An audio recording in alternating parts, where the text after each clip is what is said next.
গান খেলতে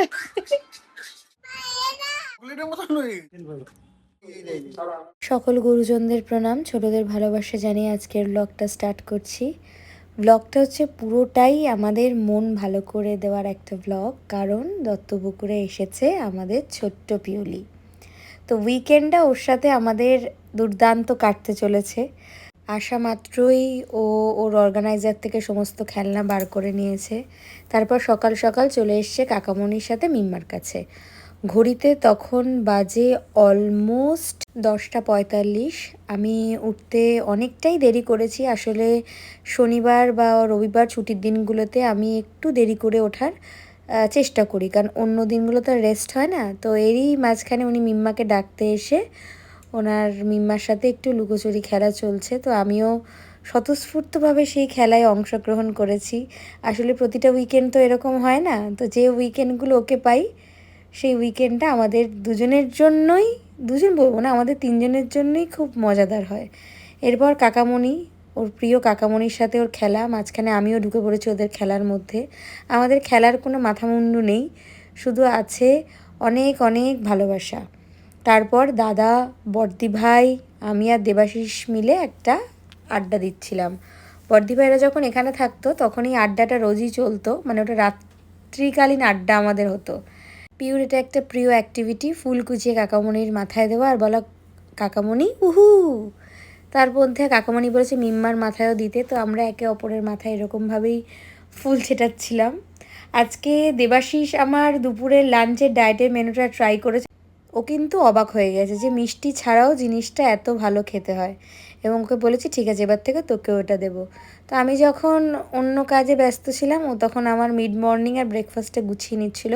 আজকে আমি মাশরুম মশালা বানিয়েছিলাম। রেসিপিটা আমি খুব তাড়াতাড়ি আলাদা করে আপনাদের সামনে তুলে ধরবো অন্য একটা ভিডিওর মাধ্যমে। তারপর সুপর্ণা দিয়ে রাজুদের সাথে গল্প করতে করতে আমি মিড মর্নিংয়ে আমার 150 গ্রাম বেদানাটা খেয়ে নিচ্ছিলাম। তারপরে সময় নষ্ট না করে চলে গিয়েছিলাম রান্নাঘরে। রান্নাটা আমি বর্দিভাইয়ের জন্যই আরও করেছিলাম, কারণ আমার এখন ডায়েট চেঞ্জ হয়ে যাওয়ার জন্য মাশরুম আর আমি খাচ্ছি না, ফলে ফ্রিজে অনেকটা মাশরুম ছিল, আর বর্দিভাইও মাশরুম খেতে ভালোবাসে। তো বর্দিভাইকে জিজ্ঞাসা করে আমি চলে গিয়েছিলাম মাশরুম রান্না করতে। রান্না শেষ হওয়ার পর আমার শ্বশুরমশাই আর শাশুড়ি মাকেও আমি মাশরুম খাইয়েছিলাম। তো এই বাড়িতে, মানে আমার শ্বশুরবাড়িতে মাশরুম খাওয়ার চল নেই, তবে আমি আর বর্দিভাই মাশরুম খেতে খুবই ভালোবাসি। তারপর দেবাশিসকে দুপুরে যখন ও খাচ্ছিল ওকেও মাশরুম দিয়েছিলাম।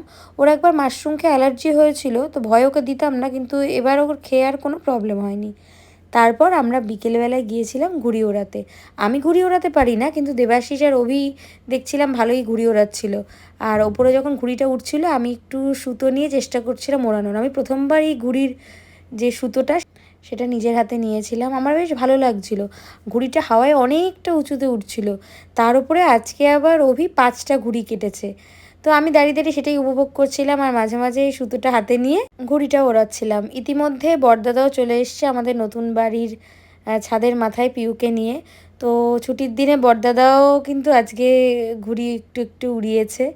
আর পিউলি তো এই পিকক কাইটটা দেখে খুবই আনন্দ পেয়েছে এবং বারবার বলছে ওটা কি উঠছে মিম্মা।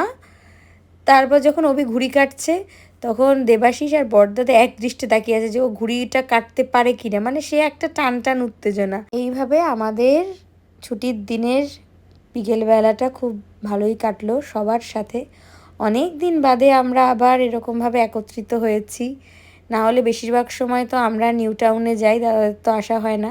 এই সেই দীর্ঘ প্রতীক্ষিত মুহূর্ত যেখানে দেবাশিসবাবু আমার রাগ ভাঙানোর জন্য একগুচ্ছ চকলেট নিয়ে এসছেন। দেখে আমি খুশি তো হয়েইছি, কিন্তু এই খুশিটা বেশিক্ষণের জন্য ছিল না, তারপরেই চকলেট দিয়ে আমার সাথে কাড়াকাড়ি লেগে গেছে। তো এইভাবেই কাটলো আমাদের আজকের পুরো দিনটা।